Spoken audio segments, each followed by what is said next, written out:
Hello everyone, this is Aryan Thakkar, your coach and mentor, and welcome back to my YouTube channel on Aryan Tutorials.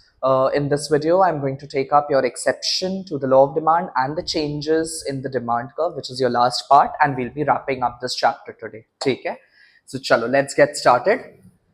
Exceptions to the law of demand. Now, in my previous video, मैंने आपको बताया कि what are the reasons for the downward sloping demand curve, यानी कि law of demand operate क्यों करता है कि प्राइस बढ़ने से डिमांड कम होता है, प्राइस घटने से डिमांड बढ़ता है।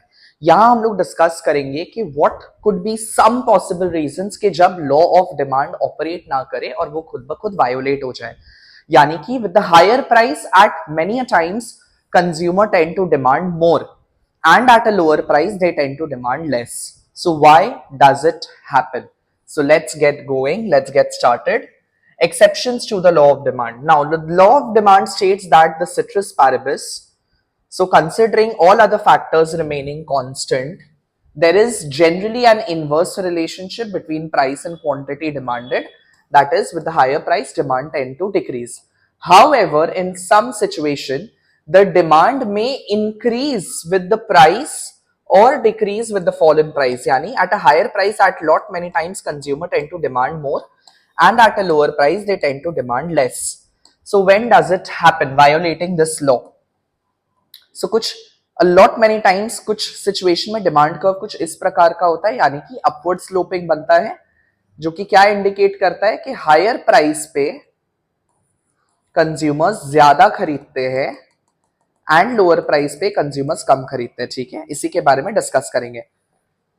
To begin with the first point we have Giffen goods और गिफन इफेक्ट या गिफन पैराडॉक्स भी बोलते हैं। ठीक है, पैराडॉक्स का मतलब होता है ऑपोजिट, कॉन्ट्रास्टिंग, उसको पैराडॉक्स बोला जाता है। Now this theory was given by sir Robert Giffen, who was an economist and a statistic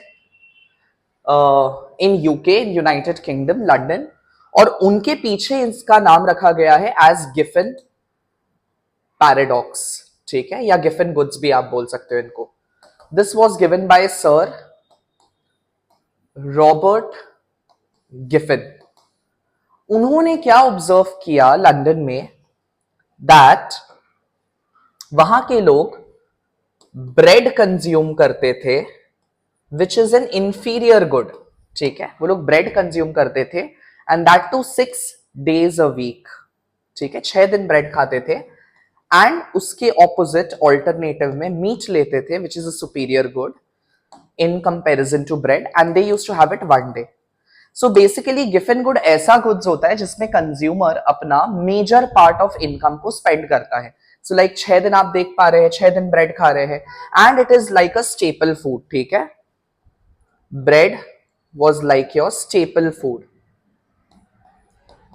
staple food item कि इनको खाना ही खाना है 6 दिन, आप अवॉइड नहीं कर सकते हो। And meat was like a delicacy for them कि हफ्ता में 1 दिन खाता है ना। उन्होंने ये ऑब्जर्व किया कि जब ब्रेड का प्राइस रिड्यूस हुआ, कि ब्रेड का प्राइस जब डिक्रीज हुआ, कंज्यूमर का रियल इनकम यानी कि परचेजिंग पावर जो है, रियल इनकम जो है वो इंक्रीज हो गया, यानी लोग का सेविंग्स हुआ on Monday, Tuesday, Wednesday, Thursday, Friday and Saturday, 6 दिन का बचत हुआ। तो with that additional purchasing power, instead of buying more of bread, उल्टा उन्होंने एक दिन they reduced their demand for bread by 1 day -1 day and they started having bread 5 days a week. And rather जो पैसा बचा, जो रियल इनकम आया, उसको इस्तेमाल किया उल्टा एक और दिन से मीट खरीदने में। They increased the demand for meat by 1 more day, so they started having 2 days wheat. So इधर क्या हुआ कि ब्रेड का प्राइस कम हुआ तो उन्होंने क्वांटिटी भी एक और दिन से रिड्यूस कर दिया, 5 days कर दिया। सो ये लॉ ऑफ डिमांड को वायोलेट कर दिया। नाउ ऐसा होता क्यों है? इट इज बिकॉज देखो, जब भी कोई प्रोडक्ट का प्राइस चेंज होता है, सो दोनों इफेक्ट प्ले करते हैं, राइट? इनकम इफेक्ट भी और सब्सटीट्यूशन इफेक्ट भी। बट गिफन गुड्स के कैटेगरी में आने के लिए कोई प्रोडक्ट के लिए कंडीशन ये होना चाहिए कि उसका सब्सटीट्यूट जो है वो बहुत वीक होना चाहिए, यानी कि income effect should be able to over power the substitution effect. So अगर इनकम इफेक्ट ओवर पावर कर पाएगा सब्सटीट्यूशन इफेक्ट को, तभी लॉ ऑफ डिमांड वायोलेट होगा, जैसा कि यहां पे हुआ कि ब्रेड का प्राइस जब डिक्रीज हुआ उसकी वजह से जो 6 दिन का सेविंग्स हो रहा है, उस सेविंग्स, उस रियल इनकम को इस्तेमाल करके एक और दिन मीट खरीदा जा रहा है। ऑन दी अदर हैंड तभी वो लोग सब्सटीट्यूट कर पा रहा है फॉर ब्रेड फॉर मीट, ठीक है, they are able to substitute bread for meat because of that additional purchasing power. लेकिन किसी भी केस में अगर ऐसा होता है कि सब्सटीट्यूशन इफेक्ट अगर ओवर पावर कर पाए इनकम इफेक्ट को, जैसे कि आप मान लीजिए हम लोग डिस्कस करते हैं, ये तो हो गया गिवन इंफीरियर गुड। नॉन गिवन इंफीरियर गुड क्या होगा? नॉन गिवन इंफीरियर गुड क्या होगा? जैसे कि आप एग्जाम्पल ले लीजिए, we have bajra which is again an inferior good, and we have wheat, ठीक है, which is a superior good to bajra. Now, supposedly, if you get bajra at 10 rupees per kg and you get wheat at rupees 25 per kg, so can I say, क्या मैं बोल सकता हूं कि that 2.5 kg of bajra is equal to 1 kg of wheat? 1 kilo गेहूं के बराबर है, क्योंकि गेहूं 25 रुपए में मिलेगा एंड 25 रुपए में अगर बाजरा स्पेंड करेंगे तो उसके मुकाबले 2.5 किलो मिल जाएगा. Now what happens is, if the price of bajra increases, if there is a change in price say by ₹14, यानी कि अब जो नया प्राइस है बाजरा का वो है 24, तो अब ये जो 2.5 केजी बाजरा आप खरीद पा रहे थे, 2.5 केजी बाजरा जो आप खरीद पा रहे थे, ये तो रिड्यूस हो जाएगा बाय 1.5 केजी, माइनस 1.5 केजी. अब आप 1 केजी खरीद पाओगे, you will be able to get 1 kg of bajra against 1 kg of wheat. तो फिर आप क्या सोचोगे कि अगर मेरे को सेम प्राइस पे करना है both for bajra and wheat, then मैं इंफीरियर गुड क्यों लूं? देन तो मैं सुपीरियर ले लूंगा, व्हीट परचेज कर लूंगा. So in that case you decide कि बाजरा का प्राइस अगर बढ़ेगा, प्राइस अगर रिड्यूस हो गया, तो उल्टा मैं इसका क्वांटिटी को कम करके I will switch over to wheat. Wheat का क्वांटिटी डिमांडेड को बढ़ा दिया जाएगा बिकॉज इट इज सुपीरियर, क्योंकि दोनों में सेम प्राइस देना है. तो यहां पे भी ऐसा हुआ कि प्राइस बढ़ने की वजह से रियल इनकम कम हो गया, परचेजिंग पावर कम हो गया. 2.5 केजी पहले बाजरा ले पा रहे थे, 1.5 ले पा रहे हैं, बट क्योंकि व्हीट जो कि एक स्ट्रॉन्ग सब्सटीट्यूट प्रेजेंट है, बोल के in case of non inferior good substitution effect over power कर जाता है इनकम इफेक्ट को. जबकि गिवन गुड के केस में ऐसा होता है कि ब्रेड और मीट के केस में bread is like your staple, इसको खाना ही है. उल्टा मीट एक दिन हम लोग चलो डेलिकेसी की तरह खा रहे हैं, बोल के जब ब्रेड का प्राइस रिड्यूस हो रहा है तो जो सेविंग्स बच रहा है उसके वजह से मीट लिया जा पा रहा है बाय वन मोर डे. सो यहां पे जो इनकम इफेक्ट है, यानी रियल इनकम का जो इफेक्ट है, that is more over powering than substitution effect. And as a result of which, due to this, since income effect is greater then substitution effect, law of demand is violated, ठीक है, वो टूट जा रहा है. On the other hand non गिवन inferior good में, जो कि बाजरा और व्हीट है, सिंस वहां पे सब्सटीट्यूशन इफेक्ट ज्यादा ओवर पावरिंग है इनकम इफेक्ट से, बोल के law of demand is held. So condition क्या है कि only if income effect is able to over power substitution effect, तभी लॉ ऑफ डिमांड वायोलेट होता है. अगर सब्सटीट्यूशन इफेक्ट, अगर बहुत स्ट्रॉन्ग प्रेजेंस ऑफ सब्सटीट्यूट होगा कोई गुड का, इन दैट केस इसका प्राइस बढ़ने से या घटने से कंज्यूमर हमेशा स्विच ओवर कर लेगा, ठीक है. And for that reason law of demand is always held. So I hope that is clear. That गिवन पैराडॉक्स ये बताता है, देखिए आप पढ़िए. सबसे पहले तो गिवन गुड्स आर इंफीरियर कैटेगरी के product on which consumer spends a large portion of their income and the demand for which falls with the fall in price. Why? When a price of given good, in our example that is bread, consumer may buy less of it and switch to superior alternative. This is because the fall in price increases the real income, that is purchasing power, allowing them to afford better product. ठीक है. Supposedly a poor household, Indian context में हम लोग potato के case में भी ले सकते हैं, potato and paneer. Suppose a poor household relies heavily on potatoes, which is a staple food, कि उनको खाना ही है. If the price of potato falls, the household saves some money and may start buying rice or wheat instead, which is a superior good, as a result of which demand for potato usually falls despite its lower prices. That is what your given good tries to convey. ठीक है. Moving to the next point, articles of distinction or snob appeal. Now, snob goods क्या होते हैं? Snob goods वो goods होते हैं जो कि show off which serves as a status symbol, ठीक है, they serve as a status symbol कि लोग इसको कंज्यूम करते हैं दिखावा करने के लिए, दैट हाउ रिच और वेल्दी दे आर। इसके केस में भी लॉ ऑफ डिमांड अप्लाई नहीं होता है, क्योंकि अगर हायर प्राइस होगा तो just to show that I do not belong to that poor category, people tend to consume more of it to, you know, to fulfill their prestige, and that is why this also violates law of demand. Some luxury goods are bought to display status, prestige and wealth. Such goods were termed as the goods of conspicuous consumption. Now conspicuous का मतलब होता है abnormal, ठीक है, when you are consuming a particular good for abnormal display of something, अपने need को पूरा नहीं करके शोशाबाजी करने के लिए आप कंज्यूम कर रहे हैं, उसको कंस्पिक्यूअस बोला जाता है। And for such good higher prices make them more desirable as they symbolize exclusivity, के लोग उसको ज्यादा खरीदते, ज्यादा दाम में दिखाने के लिए कि सी आई एम रिच पीपल और मैं ये अफोर्ड कर सकता हूं। इसमें भी लॉ ऑफ डिमांड वायोलेट होता है, ठीक है। Luxury watches, diamond, designer handbags are some of the example. Third point, quality price relationship या वेबलेन इफेक्ट भी इसको बोलते हैं। प्लीज ध्यान दीजिएगा, Veblen goods and Veblen effect same नहीं है। Veblen goods are snob goods and Veblen effect का मतलब हो गया कि at many times Indian context में भी ये बहुत अप्लाई होता है, दैट हाई प्राइस्ड आइटम जो होते हैं उनको कंसिडर किया जाता है एज ऑफ बेटर और सुपीरियर क्वालिटी। जैसे हमारे इंडियन मेंटालिटी में है, महंगा लेगा तो एक बार, सस्ता लेगा तो बार बार। So a lot many times consumer consider that by paying higher prices they are getting better quality product, so they tend to purchase more of the high priced item. So higher is the price, higher becomes the demand for Veblen goods, because price acts as the indicator of the quality. That also violates the law of demand. Change in fashion या obsolescence आप बोल सकते हो कि कोई भी product if it goes out of trend, अगर वो फैशनेबल नहीं है, इवन अगर उसको लोअर प्राइस पे भी बेचा जाएगा, कंज्यूमर्स फिर भी उनको परचेज नहीं करेंगे, just to maintain that fashion, just to maintain that trend. And even अगर कोई product is very expensive but still it is fashionable, it is in trend, then it will also have a higher demand in the market. This also violates the law of demand. So higher is the price, since it is in fashion, more is the demand.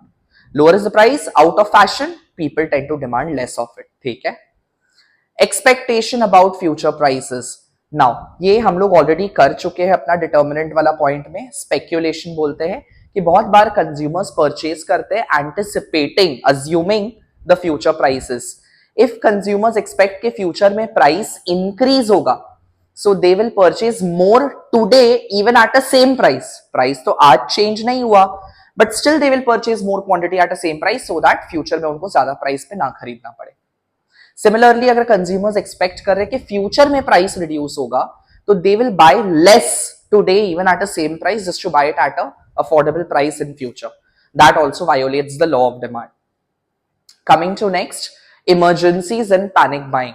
Law of demand किसी भी emergent situation में apply नहीं होता है, like Covid pandemic could be an example, जहां पे sanitizers and mask and disinfectants का prices were soaring, it was increasing, still consumer were purchasing it. Food items वगैरह को भी कंज्यूमर हायर प्राइस पे भी खरीद रहे थे, एक्सपेक्टिंग कि शायद फ्यूचर में मिले या ना मिले, शॉर्टेज हो जाएगा, नहीं मिलेगा, भूखे मर जाएंगे। So at that kind of situation consumer tend to purchase everything and they start stocking up all the products, right? Because they expect they might not get that product in future, as a result of which this also violates the law of demand. And emergency के cases में consumer normal way में नहीं सोचता है, consumer tends to behave abnormally during emergencies, ठीक है। So these were some of the exceptions to the law of demand, and now moving to the change in demand, which is our last part of the chapter. चलिए शुरू करते हैं। Change in demand. Now demand कैसे change हो सकता है? Changes दो तरीके से हो सकता है डिमांड में। Either there could be a movement in the demand curve और there could be a shift in the demand curve, ठीक है। जो मूवमेंट होता है it happens on the same demand curve, ठीक है, movement happens on the same demand curve. And shift होता है, shift causes it leads to causes a new demand curve, it causes a new demand curve to form, कि एक नया demand curve ही पूरा बन जाता है. That is called a shift in the demand curve. Now movement क्यों होता है? Movement happens due to price. ठीक है, मूवमेंट होता है खुद के दाम के वजह से. यानी कि यहां पे जो अदर फैक्टर्स है जो डिमांड को अफेक्ट करते हैं, they are assume to be constant. वो चेंज नहीं होता है. जबकि on the other hand shift जो होता है, it happens due to changes in the other factors या changes in the non price factors. ठीक है, नॉन प्राइस फैक्टर्स की वजह से चेंजेस होता है. इन अदर वर्ड्स, यहां पे जो प्राइस है, that price remains constant, it does not change. Clear? Movement भी दो प्रकार से हो सकता है. One is called expansion, other is called your contraction. Shift भी दो तरीके से हो सकता है. One is called your increase, other is called your decrease. ठीक है, expansion, contraction, increase and decrease. Now please ध्यान दीजिएगा कि एक्सपेंशन कॉन्ट्रैक्शन को कलेक्टिवली बोला जाता है चेंज इन क्वांटिटी डिमांडेड. ठीक है, क्योंकि सिर्फ यहां पे क्वांटिटी चेंज हो रहा है प्राइस की वजह से. That is why the keyword is quantity. जबकि इंक्रीज डिक्रीज में सिंस नया डिमांड कर्व फॉर्म हो जाएगा बोल के इसको बुलाया जाता है चेंज इन डिमांड. कि पूरा पूरी डिमांड ही चेंज हो जा रहा है. Change in quantity demanded and change in demand. So please ध्यान दीजिएगा दैट अगर क्वेश्चन आता है explain increase in quantity demanded, then they are asking you to explain the expansion in demand. But if a question comes increase in demand, यानी वो word quantity, keyword quantity अगर missing है, then they are asking you to explain the increase, that is your shift in the demand. Decrease in quantity demanded is contraction. Decrease in demand is gonna be again your shift. ठीक है, so please always look up for that keyword quantity in the question कि है कि नहीं है. Got it? चलिए शुरू करते हैं आपका एक्सपेंशन के साथ. नाउ एक्सपेंशन का हिंदी मीनिंग क्या होता है? एक्सपैंड होने का मतलब क्या है? एक्सपेंशन, या इसको बोला जाएगा increase in quantity demanded. So expansion का मतलब ही अगर इंक्रीज है तो यहां क्या होगा? यहां पे क्वांटिटी जो है वो इंक्रीज होगा. There will be a higher quantity demanded. Now expansion contraction होता क्यों है? Because of the change in price. तो आपने तो लॉ ऑफ डिमांड पढ़ा है कि क्वांटिटी बढ़ता है जब price is reduced, when there is a decrease in price, assuming other factors remaining constant, when other factors does not change. That is your expansion. So कैसा ग्राफ बनेगा expansion का? देखिए, we start by making our quadrant. Y axis origin, X axis quantity, price. We start by making the initial, that is initial price, initial quantity, P0, Q0. Now expansion क्या बोलता है? That there is a more quantity which is being demanded even at a lower price. So at a lower price when consumers are willing to purchase a larger quantity, ये हमें हमारा locus मिल गया. इसको हम लोग करेंगे join.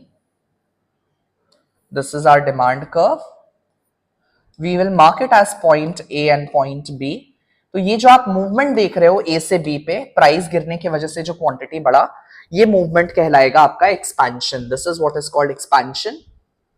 एंड सिंस एक्सपेंशन में आप देख रहे हैं कि मूवमेंट A से B नीचे की तरफ हो रहा है, इसीलिए एक्सपेंशन को बोला जाता है that it is a downward movement along the same demand curve.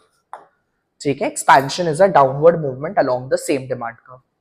I hope that is clear. Now, talking of contraction, contraction या फिर decrease in quantity demanded भी आप बोल सकते हो. Now, contraction का मतलब होता है decrease, यानी कौन reduce होगा? Quantity demanded reduce होगा. As per the law of demand, since price की वजह से होता है तो कब reduce होगा? When less quantity is demanded at a higher price. assuming other factors remaining constant when other factor does not change, that is contraction. So इसका diagram कैसा बनेगा? We start by making our quadrant. Label करिएगा YOX, quantity, price. Again we start by making the initial, which is initial price, and initial quantity, which is P0 and Q0. Contraction बोलता है if higher is the price, lower is the quantity demanded, right? So when at higher price consumers are willing to purchase less of the quantity, that will be represented as contraction. So again we join the locus, we get a curve like this, downward sloping demand curve, and जो आप movement देखेंगे कि इस बार A से B जो कि ऊपर तरफ जा रहा है उसको contraction बोला जाएगा.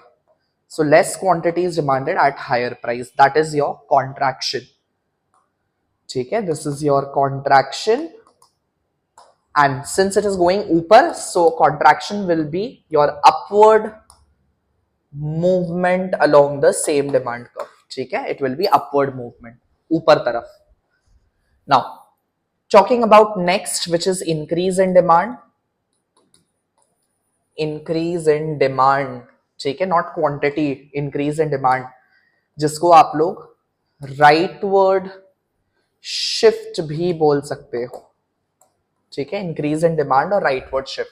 Now as your name suggest, increase in demand, so मतलब यहां पे भी क्वांटिटी बढ़ेगा, quantity will increase, but the catch is that at a same price. Over here the price does not change, price change नहीं होगा.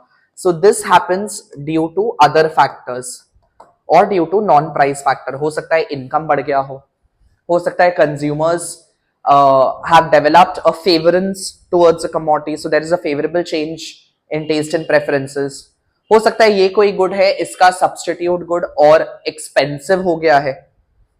ये कोई good है, ये कोक है, Pepsi has become more expensive, तो पेप्सी के यूजर्स पेप्सी को छोड़ के कोक के पास आ जाएंगे. हो सकता है ये कोई गुड है, इसका कॉम्प्लीमेंट्री गुड और सस्ता हो गया हो, कि ये कार है, पेट्रोलियम और सस्ता हो गया है, सो अगर पेट्रोल सस्ता हो गया, people will start buying more of cars, more of vehicles.